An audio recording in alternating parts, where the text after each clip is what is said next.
Dang, the 49ers just caught a crazy break highlighted in a recent article that I think is going to have you feeling hyped up as we get one day closer to the 2025 NFL Draft. If you're new here and you're looking for daily 49ers content, hit subscribe so you don't miss out on all the action that I've got going on for you. But I polled you yesterday asking you who your favorite running back, not named Roger Craig or Frank Gore, was, and you guys chose Christian McCaffrey. I would say second place definitely goes to Ricky Watters, so I should have put him on there as the classic option. But whatever the case is, you guys very much in favor in terms of favorites, right?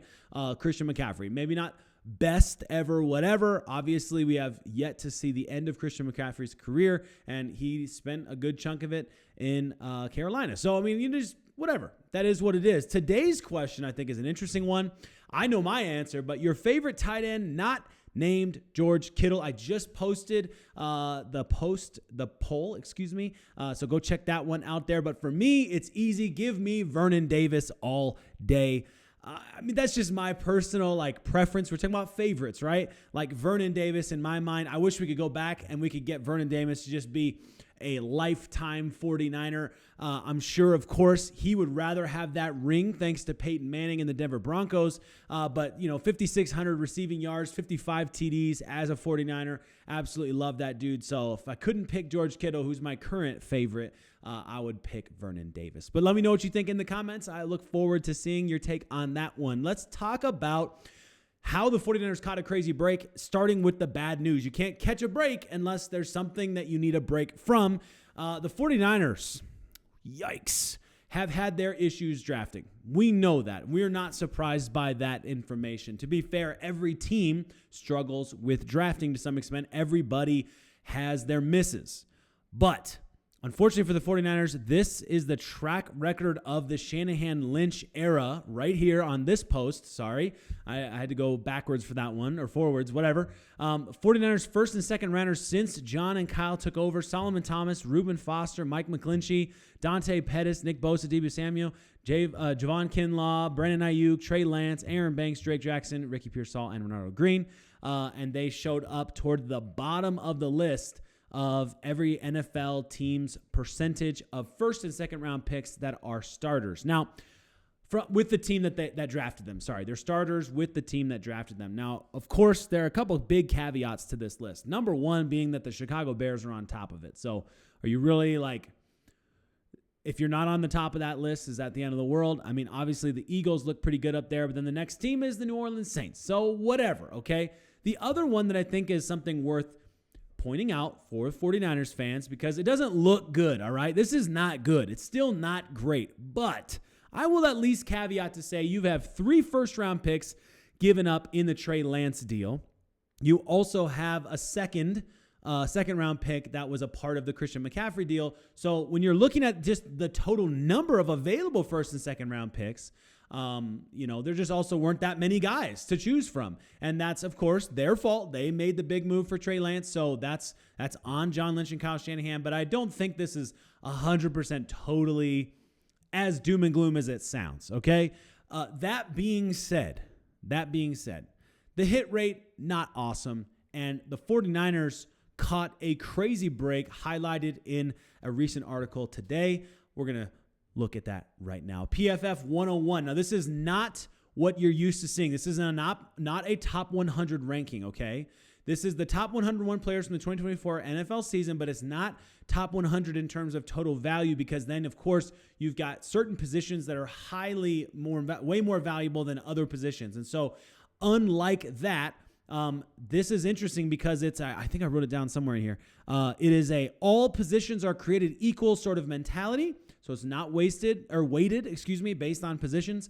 And it also factors in their postseason, which means any 49er on that list had less games to prove their worth.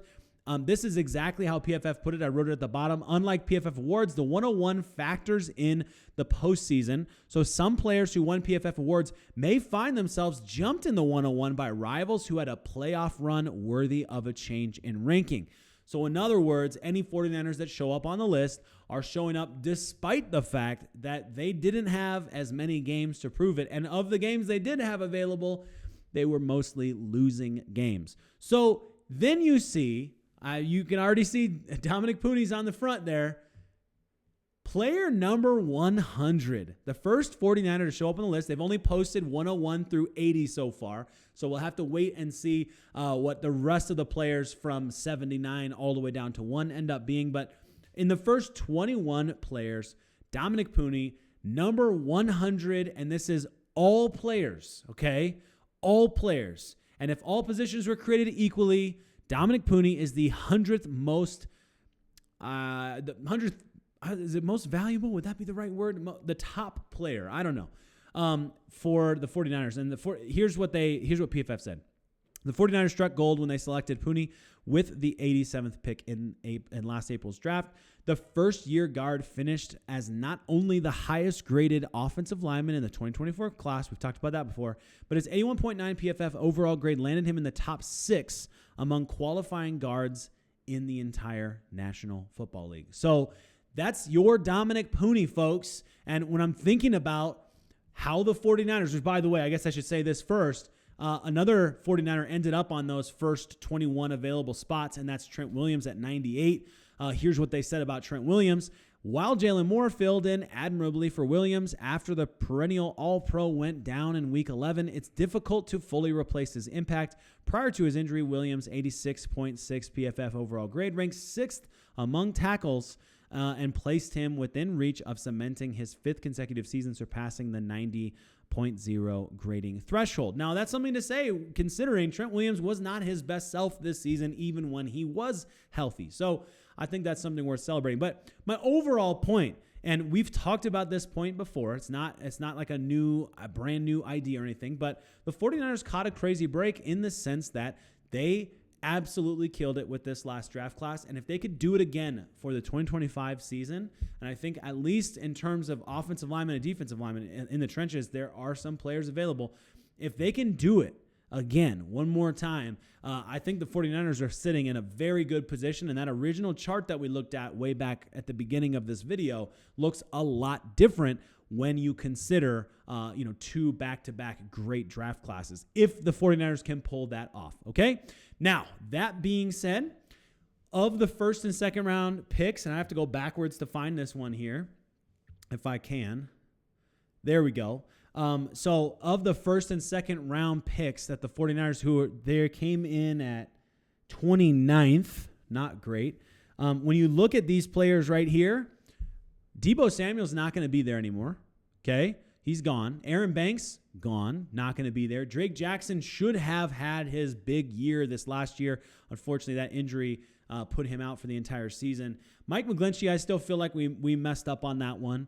But I do think Ricky Pearsall, Ronaldo Green are both big pickups, good pickups that are going to yield great dividends in the future. And if they can have another great round, if you can have your number 11 overall pick be a great player that stays a 49er for a long time, plus another great second round pick, these stats can flip pretty quickly. That's where I'm at. Let me know what you think in the comments. As always, appreciate you. And as I mentioned earlier, where are we at here? I gotta slide all the way through here to the final one. We are 66 days until the 2025 NFL Draft, where the 49ers will go out there and we're going to learn a lot in the coming weeks about what the 49ers are looking for in the draft based on how they handle free agency. But we're going to learn a lot more about what the 49ers think about the future with how they handle the 2025 NFL Draft. So these next couple months are super interesting, very fun, and I appreciate you joining me in the comments as always. Lots of really interesting takes out there in the comment section, so appreciate you guys always for your you joining in the conversation there, and I hope you guys have a fantastic Monday.